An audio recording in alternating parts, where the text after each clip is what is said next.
Hey there, internet friends. Welcome to another episode of That Nerdy Site Show, a weekly podcast where the team members from That Nerdy Site get together to talk about our lives and all of the nerdy things we love about them. I'm your host, Trevor Starkey, and joining me this week, Cameron Abbott. How you doing, Cam? Hey, what's going on, everybody?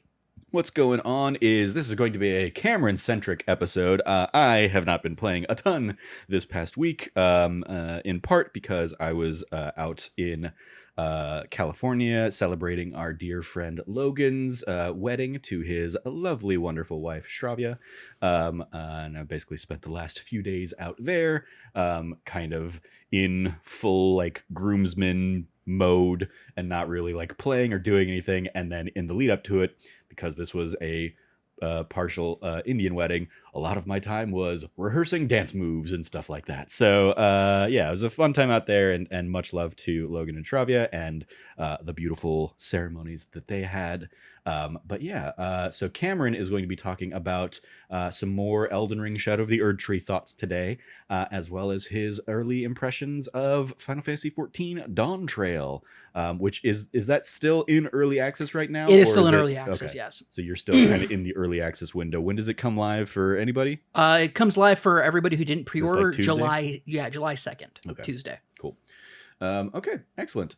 So yeah, if you're interested in those, keep an eye out for the timestamps below. If you like what you hear, please remember to like, subscribe, rate, review, share the podcast everywhere you can, all that fun stuff. So Cam, we talked a lot about Shadow of the Erdtree last week, but you've kind of made some more progress, and you said going into kind of this weekend, you were hopeful, I think, when I left that you might have beaten the boss. You have not yet done so. Nope. But you have a lot of kind of newfound appreciation and other things to discuss. So yeah, let's dive into some of your Shadow of the Erdtree thoughts. Yep. What's the news? What's the updates from this last week? Well, just to confirm, was it just before or right after we recorded that I beat Mesmer? I'm trying to remember. I think you had already beaten Mesmer Yeah. by the time we recorded. So I'd beaten Mesmer. You certainly mentioned Mesmer a lot. I Yeah. don't necessarily recall the context of if you'd beaten them or not, but So basically at this point, I'm at the very end of the DLC. maybe you were at the fight with Mesmer. I think so. You were at a point where you basically said you stumbled into a fight that you weren't ready for yet. That was the Mesmer fight. Okay. Then yes. Since then, like right after the podcast, I beat Mesmer.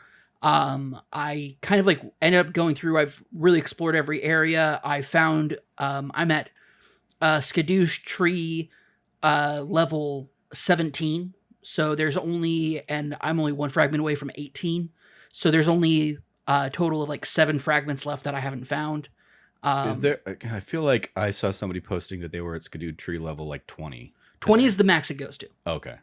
You cap at 20. There's only Gotcha. It scales from 1 fragment to then 2 fragments to 3 fragments, and it caps at 3 fragments at Gotcha, level okay. 20. So I'm 3 levels away. I could be 15% stronger in basically across the board. That's what they do. So it's basically like each Skadoo tree is a 5% of your like strength back or something.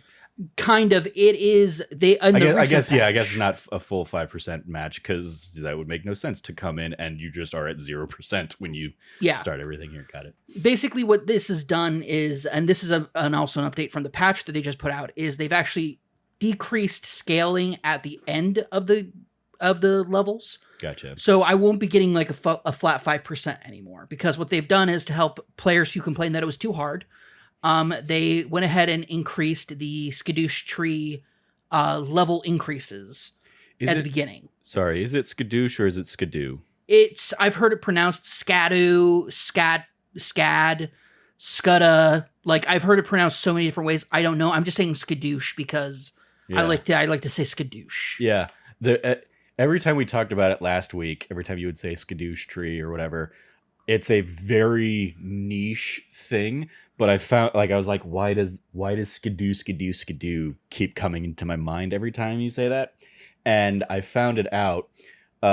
Honest Trailers a couple years ago did a every Pinocchio released in 2022 video. Oh, okay. And there was the like Disney one with Tom Hanks as Geppetto that was just terrible. There was the Guillermo del Toro one that was great.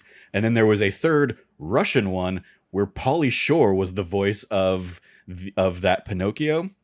and they go into like weird, wild other like things that kind of break away from like, I don't think Geppetto is really a character or is not a man in that. I think in the Honest Trailer they kind of like Geppetto's a horse in this one for some reason. I don't know. But there's a moment in that Honest Trailer of Pauly Shore as Pinocchio like running away or something. He's like skidoo skidoo skidoo in that like Pauly Shore voice, and so that's what just immediately is emblazoned in my brain anytime I hear skidoo tree. Or skidoosh tree. Yeah, that's just like Pauly Shore, skidoo skidoo skidoo. First off, shout out to Pauly Shore, still getting work. Yeah, no, he's out there. He's out there making it happen. Yeah. I mean, the Honest Trailer joke is like it's got Pauly Shore and it's got John Hader from Napoleon Dynamite and a cast of anybody else you can hire on Cameo. Basically, is the Honest Trailer joke for that one. But nice. Yeah. Yeah. No. Yeah. It is. The whole scaling of it now is different, so I don't know what exactly gets me, but honestly, I don't know if there's really that much of a difference at this point. Sure. This is by far the hardest boss. I think that it strikes a great balance between these massive bosses that you fight and some of the more technical, close, like, smaller bosses. I think that it is not a well-balanced fight for me, for like my play style. And so I've had to adjust myself a lot.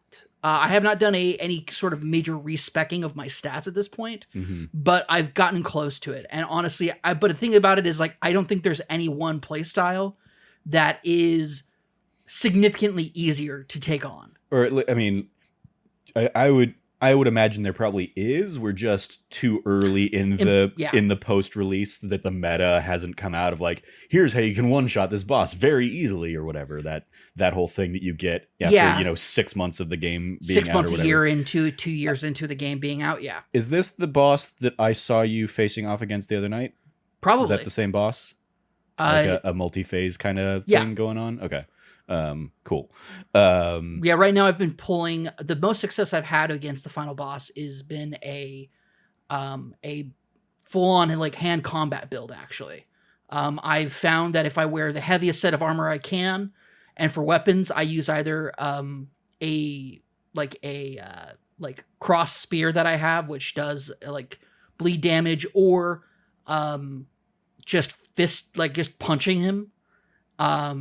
With a frost, basically a freezing art of war, like one of the stomps you get from the first boss of the DLC.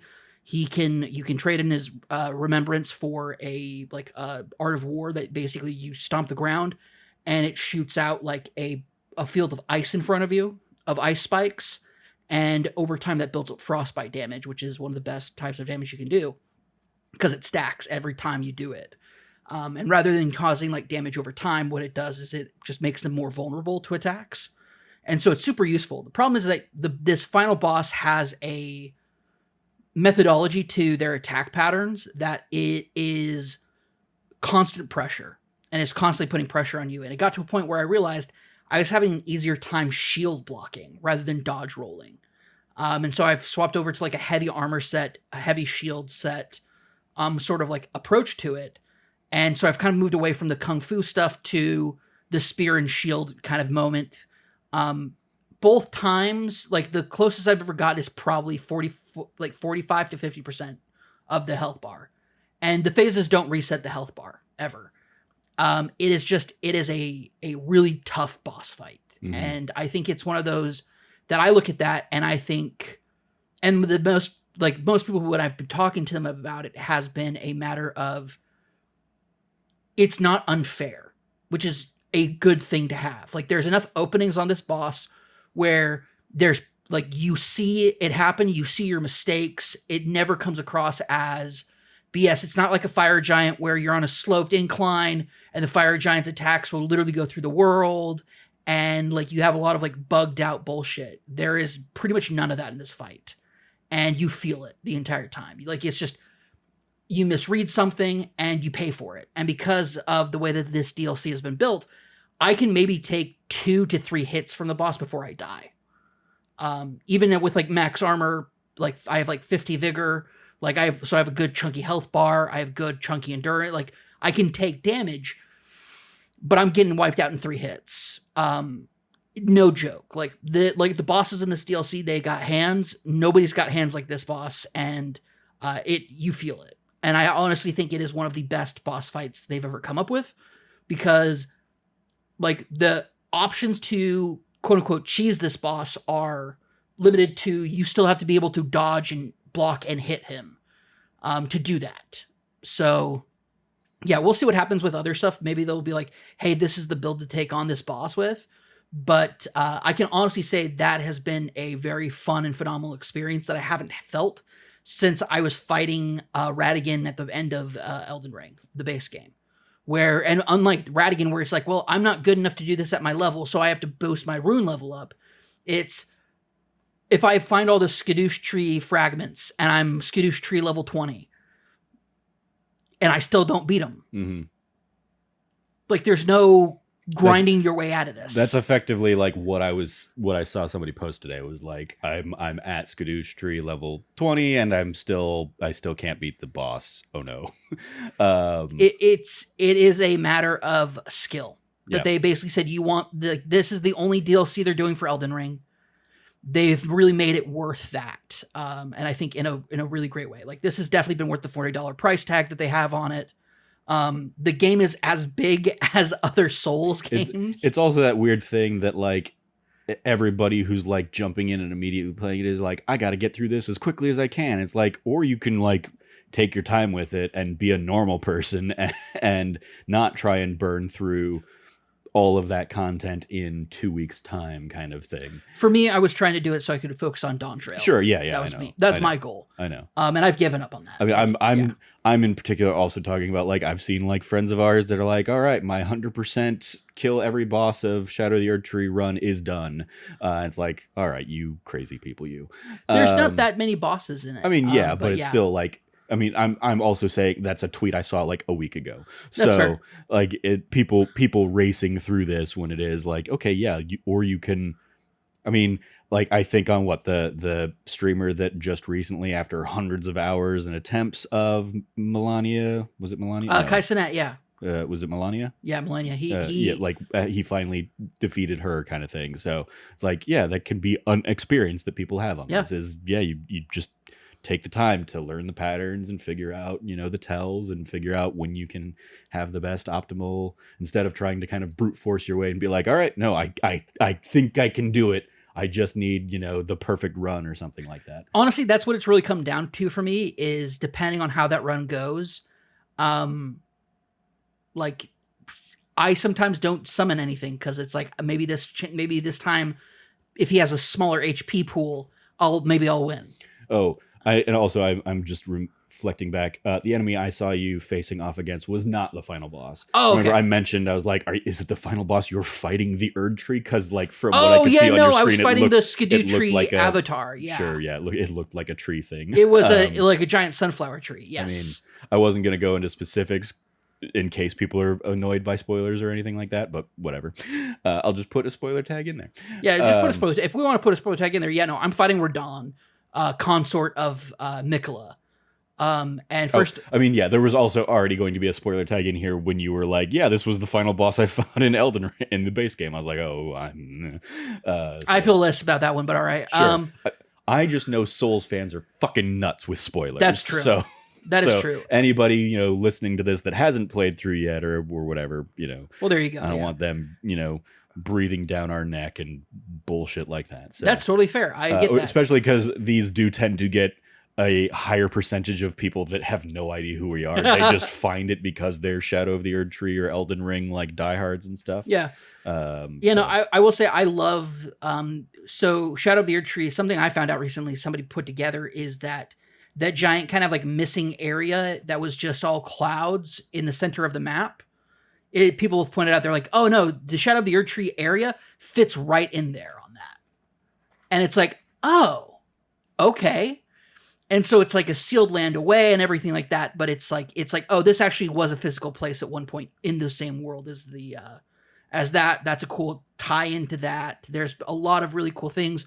You discover, like we're going to spoiler territory. So like you discover like Marika, the god queen of Elden Ring. You find her like hometown. You find out like why she like like there's a whole lot of like lore stuff that gets revealed in this game. Shout out to Mesmer for being the best son despite having a shit mom. Like, you know, cool, like awesome boss fight. Still one of my favorite boss fights I've ever had. Mesmer, like the stuff you get from Mesmer was the like fire snake stuff, right? Yes. Okay, I think you had already beaten Mesmer then by the time, because I think we talked about that in last week's episode.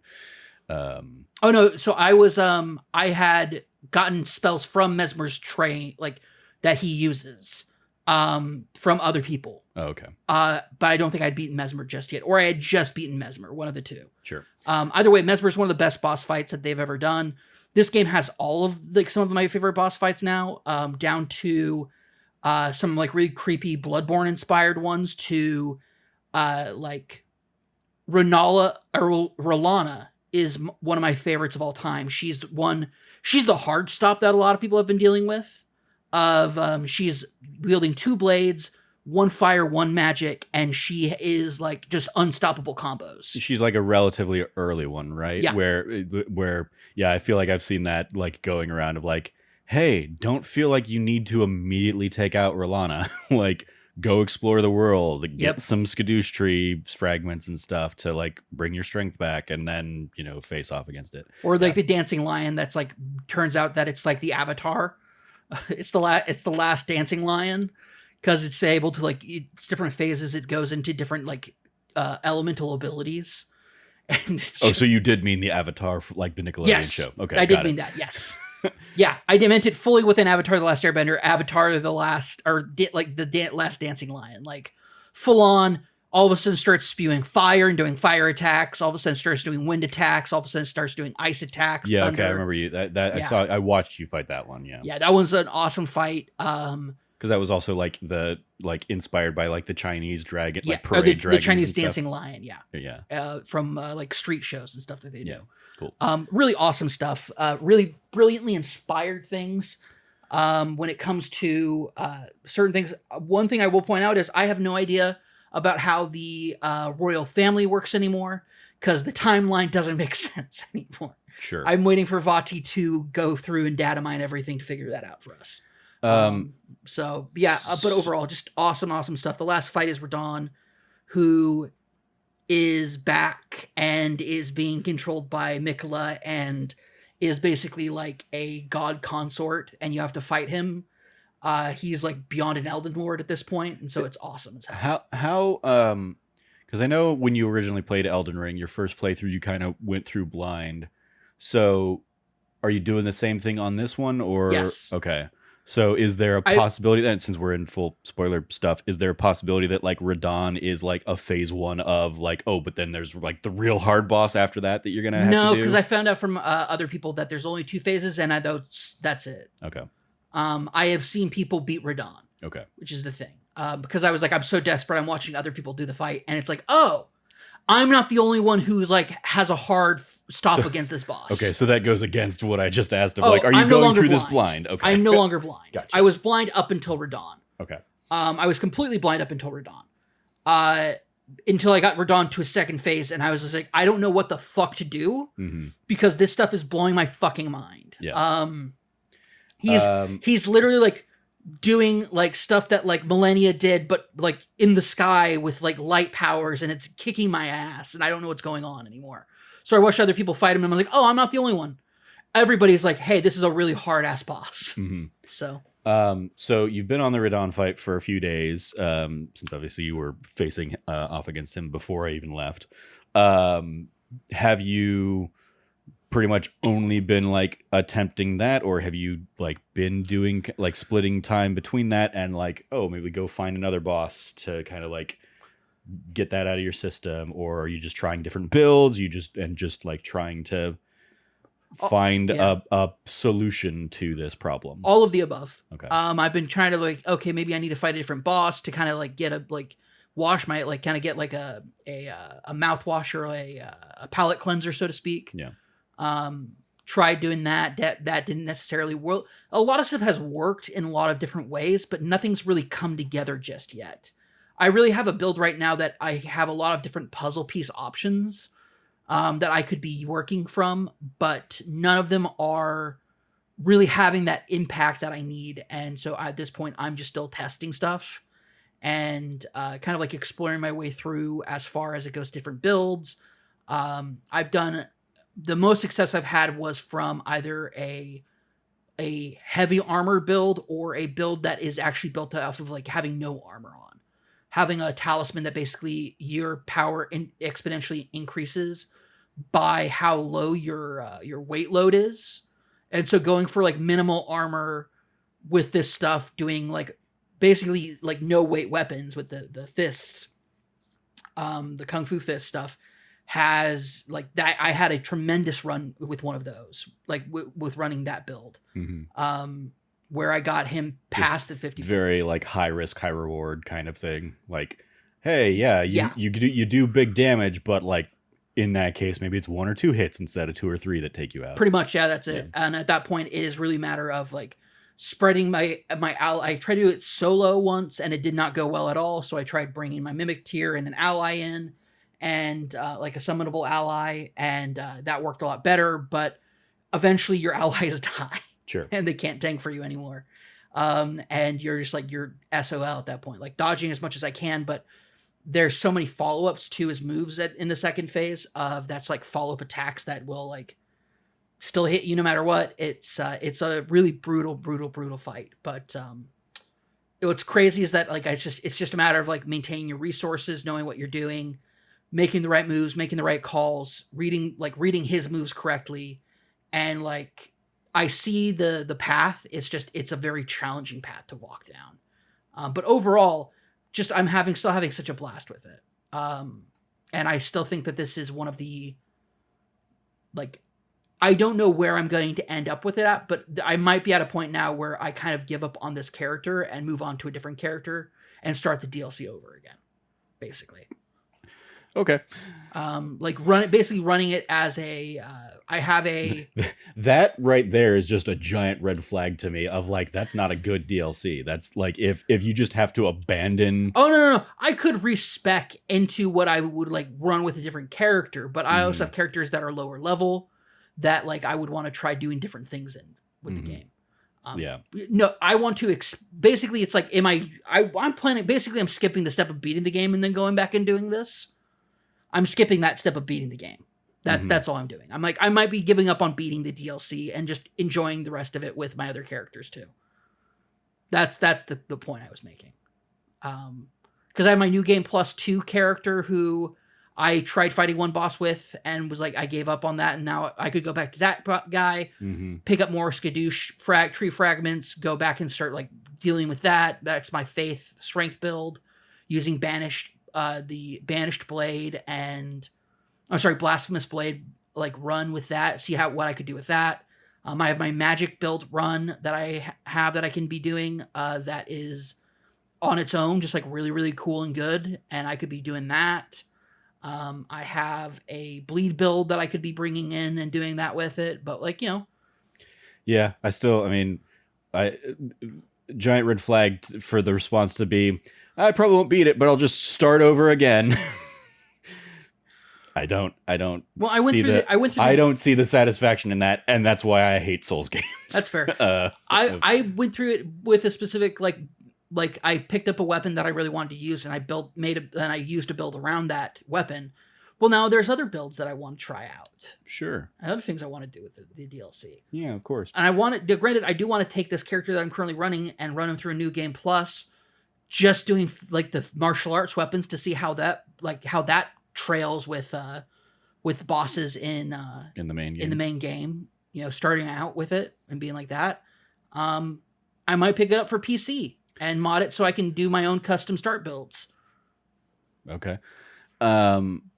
It's interesting because in the very limited like scope of other reviews or other discussions I've heard about Erdtree, one, I think it was maybe Barrett over at Kinda Funny, who was like, they gave us a lot of new tools, but I didn't feel inclined to try any of them, which is very anathema to obviously how you've been experiencing it. Like you immediately jumped in, latched onto a thing they gave you and built kind of around that. It's interesting. And so I'm curious, like, if since they found success, sticking with what worked for them in the original Elden Ring. I wonder if you went back and tried something like that, if that would work, or if that's just they had a very different build than you did, and so theirs was just more compatible to however their playstyle was. Because you do tend to switch it up for who knows why. It's just fun that way. I like the variety. Elden Ring has the most variety of weapons types in any Souls game. The most abilities, the most everything. And if you're not like there's some people who are like, I just in one build, I'm a one build person. I just like to take heavy weapons and make them go bonk on bosses and they die. Like I see those people. I love those people. That's not me. I need more than just the bonk. I need more than just like the jump and bonk.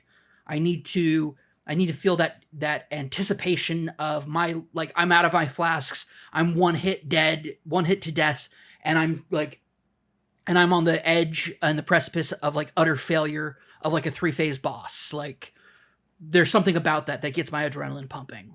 Nothing was ever as like adrenaline pumping as when I was in that light, like no armor kung fu fight with Radon after she's like has Mikla like hanging off of his back.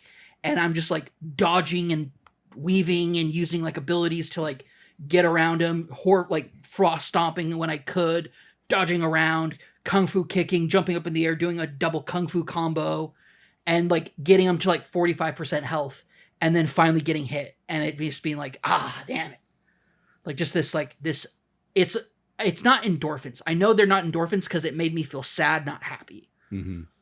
But whatever that feeling is of like being on the precipice of that, there's something about that like is fun for me. I'm curious then, because obviously this is one of those kinds of games where people come up with all sorts of self-imposed bullshit challenges. Oh, for sure, yeah. And so I'm curious why you don't go to those lengths to do that. Oh, because I don't think that I'm that good. Oh, okay. Yeah, I'm not in there doing like no summon runs or anything like that. That's just like, no. Another thing too is like, and I posted on Twitter, like these games are as hard as you choose to make them. Sure. Don't like stop gatekeeping. Yeah. Like if you gatekeep Souls games, you suck. I don't like you. Stop gatekeeping. Oh, well, it's like, this era of, Souls games players. It's like, no, we're done. We're out of that era. We're past it by far. To the point where not even the creator knows about this stuff, knows what people have been saying, and is telling people to shut the fuck up about it. Play the game how you want to play it. Yeah. I saw like an article basically being like, he even struggles, and so he has to use all of the tools that they put into the game to get through them. He tells people all the time, and like before it was like word of mouth, and now in an article he said, I suck at this game. Yeah. He goes, I use every tool I can. I use every cheese I can. And as he goes, there you go. Yeah. A man who's like, I want to make a game hard because there's a reward that some people get when they've been fighting something that's really hard and they finally win. I have no doubt that I will beat Radon at some point. I made that comment earlier. I'm going to beat Radon. How I beat Radon, whatever I do to beat Radon, I'm going to beat him. And when I do, I'm going to feel the euphoric sense that I felt when I beat the Elden Beast for the first time. Mm-hmm.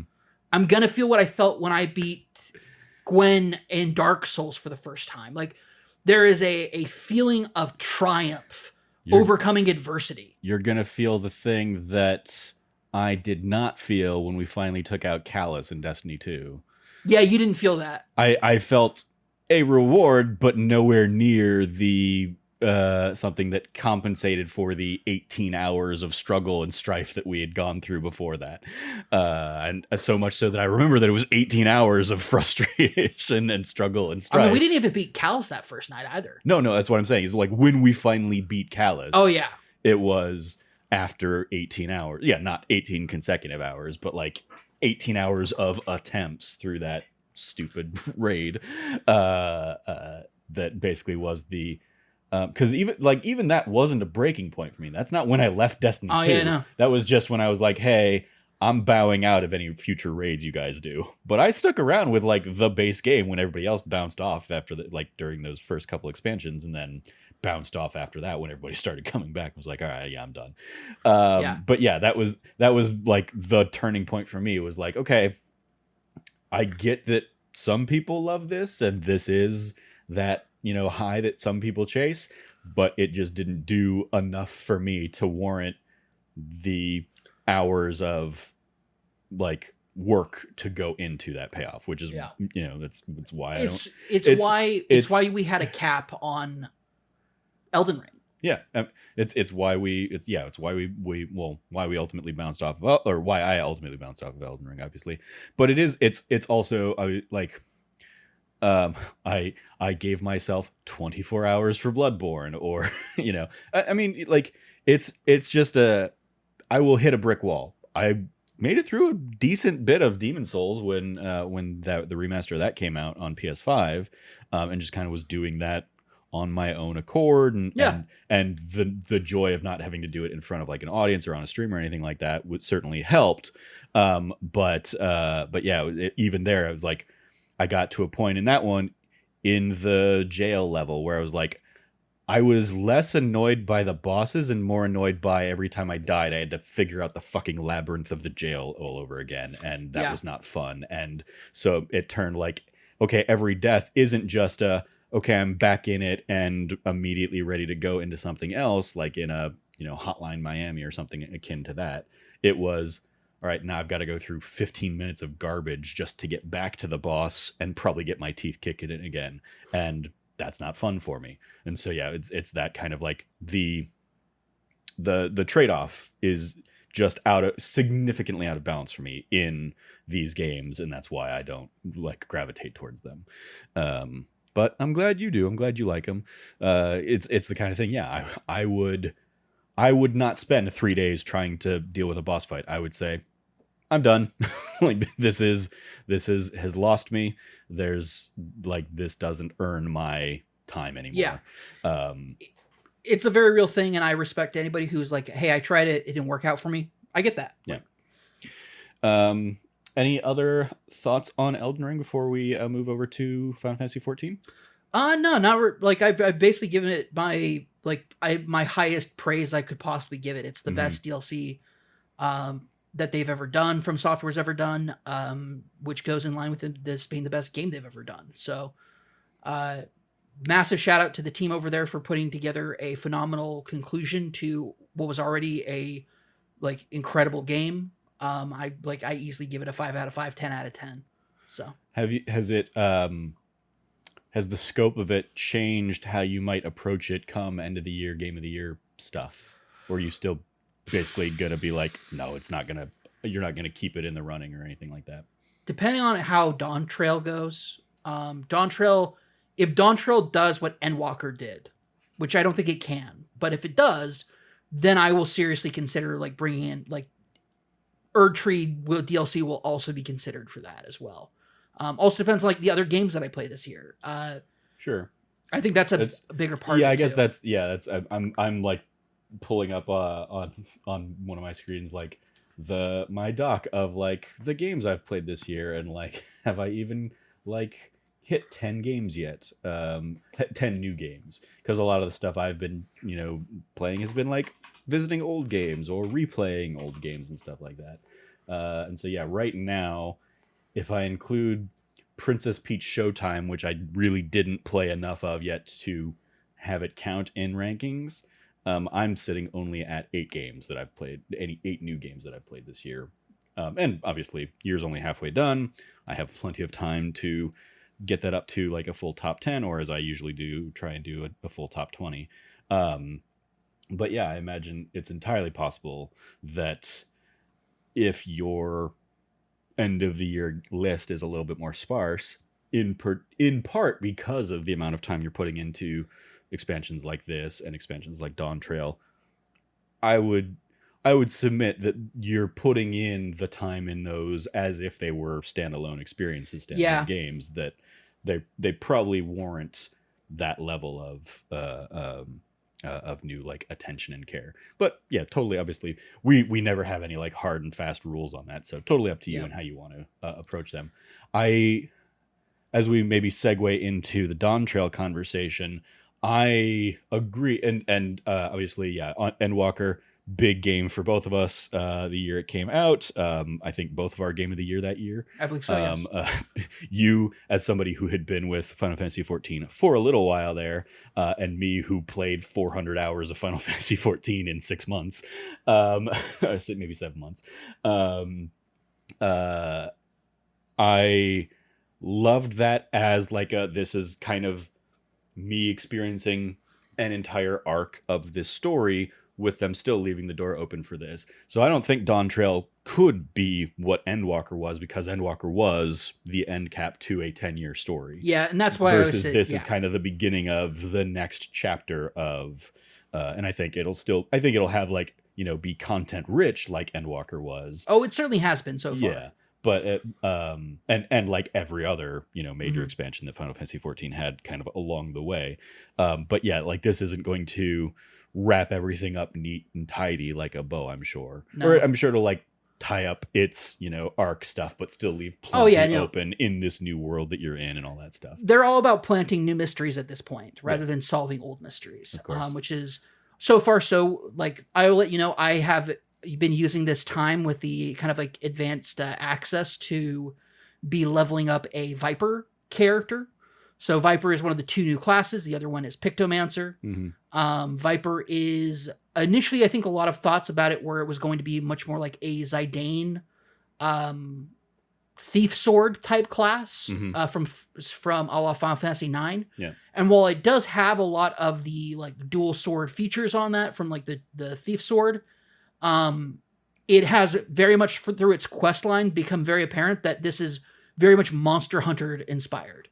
Vipers are essentially cultural monster hunters, where they like Toral, which is the new continent. It is kind of like the North American, South American equivalent in Final Fantasy XIV, and it is filled with like the nastiest, meanest, most awful creatures, where they have like mutated variants that pop up all the time and things like that. And so your quest line is literally somebody who's traveled across the sea because he's chasing down a one of these. They're called Tyrants of Toral. Like they're massive, awful creatures who have a lot of intelligence but are vicious and mean and cruel. And so you are basically learning the monster fighting art from them and what it means to be a Viper.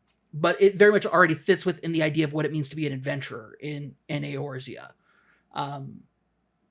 The fun thing about like that quest line is you meet him because he's trying to talk to a weaver who made him new clothes. And he's trying to pay him in a job request, basically. Like, what monster do you want me to take down? Because in Toral, Vipers are kind of like their own social class where if for food or shelter or any sort of bartering thing, it all comes down to like taking out a creature that's dangerous in your area, basically. And so it's very much you provide me this thing, now I'm going to go take care of this thing for you. So it's not like I finished the job, now you'll pay me. It's the reverse of that. And so you talking to him, you help him figure that out. And he says, yeah, can you show me, like, this guy's going to say where we got to fight a monster. Can you take me there? And like, I'll take a look. And during that time, you kind of impress him a bit. And he's like, hey, yeah, you might have what it takes to be a Viper. Like here's the job crystal and here's some basic gear. And it's like, let's test you out. Let's try you out. And it's like, works out well. And you, at this point in the quest line, I've finished 2/3 of it. And it has been just like very much like what separates Vipers from other kinds of monster hunters and other kinds of adventurers. And so that's been very, very cool. Like, I was not expecting that. And it feels very Monster Hunter-esque. Sure. In its design. Remind me for these expansion classes, because I never really... my original run, I was Paladin. Then when I came back and did like the full run, I stayed Black Mage kind of all the way through. Yeah. For these kind of ones that got introduced later... you're starting already at a high level, right? Yes. So it's not like you started as a level 1 Viper and have like a quest at level 10, 20, like 15, 20, whatever, like the Black Mage stuff did. Yes, no, that is accurate. Okay. It is I don't recall if they did this in Endwalker, but previously, I know for a fact, like in starting in Heaven's Ward, you started 20 levels below max level. This time you're only starting 10 levels below. Okay. So it's much more manageable. And granted, that means like not as meaty of a quest. I think that is the case because I believe last time I was level 60 when I was trying to level up my Reaper to level 80. It was tough. This time I'm almost level 90. Now I'm level 87 and I've put in maybe a day's worth of like balancing between that and Elden Ring.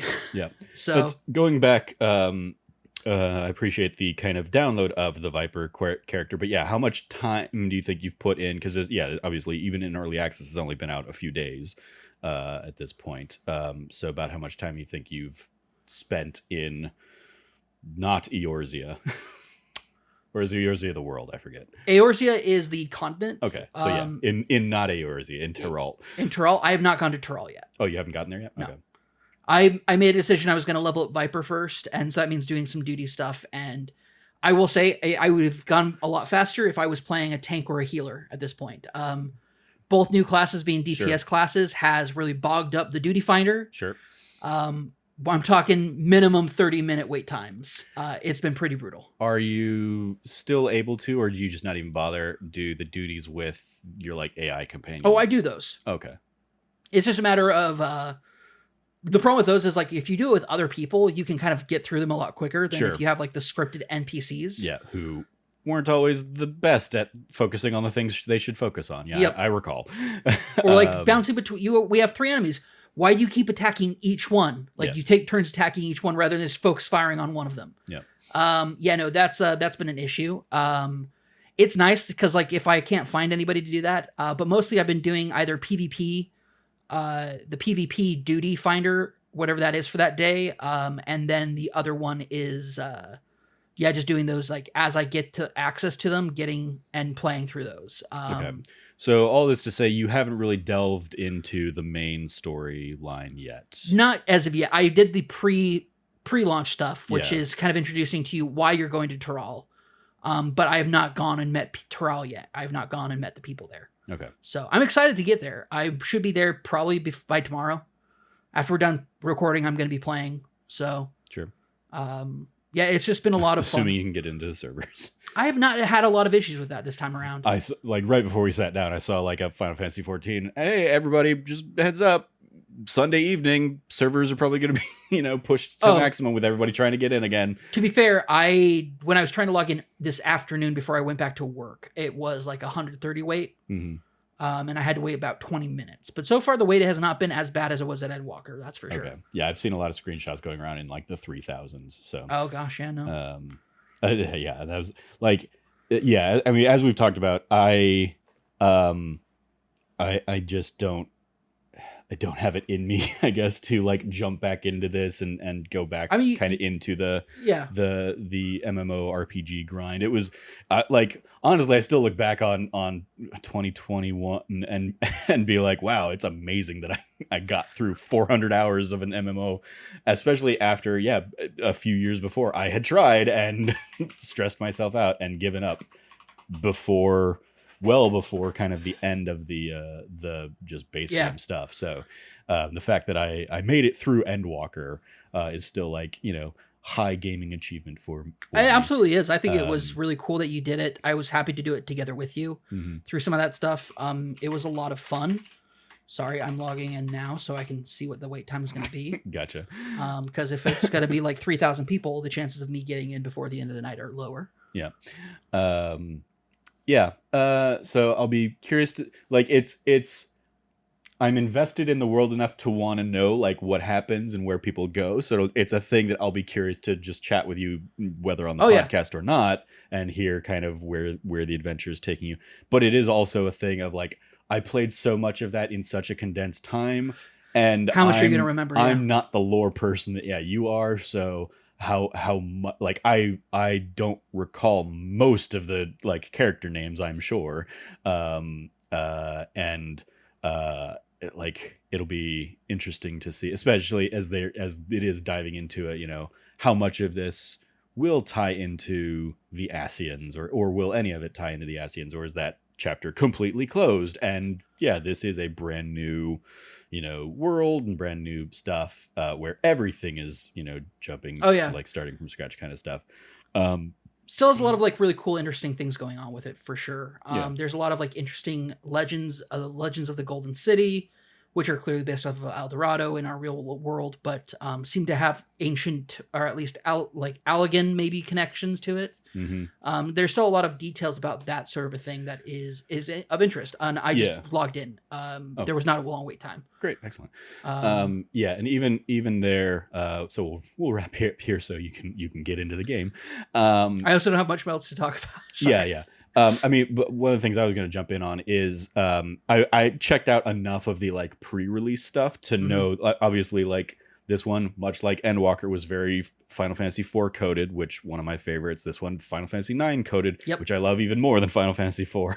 It's basically like 6, 9, 4, and 7 are pretty much what the one starring a theater kid is your favorite? Right? Yeah, it's one of your favorites. Crazy, right? So like.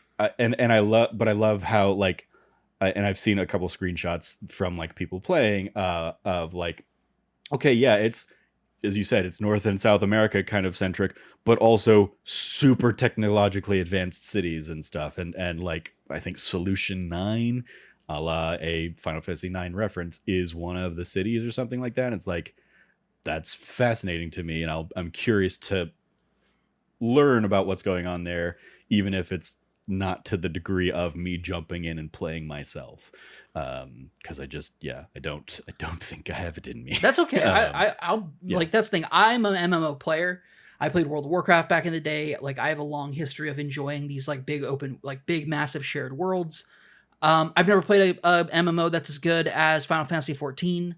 I still think it's the best one that's ever been put out there. The graphical update's been a nice improvement. There you go. It's not like a massive jump up, but it is like a modern looking game. Now it's no longer looking like a PS3 game anymore. It now looks like an early PS4 game. There you go. So baby steps. Yeah, baby steps. It's there. It's about accessibility and letting people who don't have access to, high powered gear and equipment be able to play the game just as much and just as well as everybody else. So absolutely. Yeah. Overall, an amazing game. I'm having a great time with it. Viper is probably my favorite class so far. As far as gameplay wise, it has a lot of the speed that I enjoyed out of the Reaper class, but with a lot more focus on combos like you get with like the ninja class. Have you been paired up with Pictomancers and seen kind of them in action too? Yeah, Pictomancer looks fun. Pictomancer looks fun as hell. You basically paint these massive fields of like, you do like a green area where I don't know what the buffs is or the healing is on that, but it's cool. They also like drop moguls on people. They do a lot of cool, fun art stuff that's just like fantastic and cool. Full on Realm from Final Fantasy VI. Yep. Love it. A lot of really cool stuff. Yeah. Cool. All right. Well then, we'll go ahead and wrap things up so you can jump in and just enjoy the game. Thank you for talking through all this stuff with me, Cam.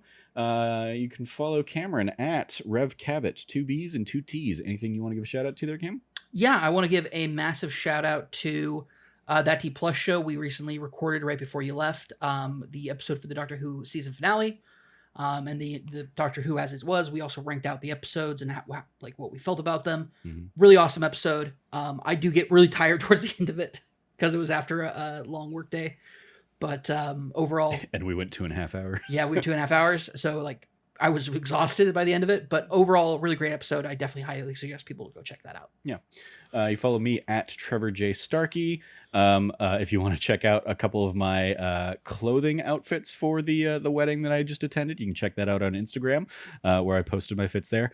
Those are literally the only pictures I took of the event. I very much was I'm going to not pull my phone out. I'm going to just kind of like live in the moment. They had professional photographers. They had a professional videographer. So if I really want any of that stuff, I know I can reach out to Logan and Shravia and be like, hey, I'd love to see, any clips you have to share and stuff. But beyond that, I was very much like, I'm just going to be here and be in the moment and not just like living on my phone. So yeah, I did not take anything really outside of those kind of like, here's my look fits. But also shout out to this coming week's That D show. And I'm just realizing that I've been using the D plus template for this entire episode. So oops.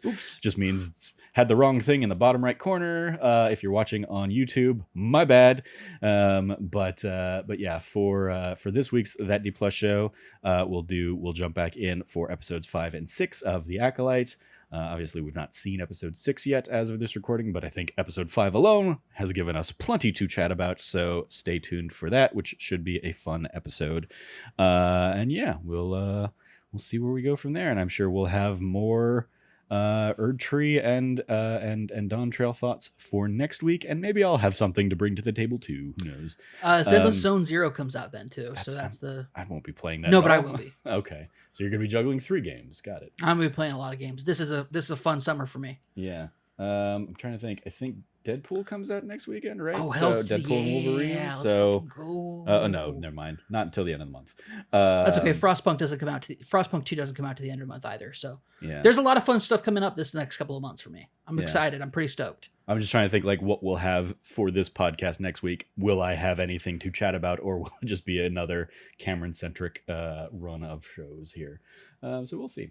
I on the news that Forza 4 is being delisted, I have re-downloaded that, so I might put some time back in merry old England for Forza 4, and specifically the thing that got me into Forza in the first place, the Lego expansion DLC in Forza 4. I might jump in and put some time back into that just for, more comfort food stuff. But yeah, stay tuned for all that fun stuff and whatever else we end up chatting about in the weeks ahead. You follow all of us over at That Nerdy Site, or go to thatnerdysite.com for all the latest from us. Once again, if you like what you heard, please remember to rate, review, like, subscribe, share the podcast with your friends, all that fun stuff. One more shout out I'll do in honor of Logan and his recent nuptials. Go check out that Bond show that we did a couple years back, me and Logan, all on YouTube. You can go watch as we sat down and watched Bond by Bond, every movie in the series, and kind of ranked our favorite gadgets and villains and all that fun stuff as we went. His love of Bond made many a mention in various speeches at the wedding. So shout out to Logan and that. That's going to do it. Yeah. Thank you for listening. As always, stay nerdy and be good to each other.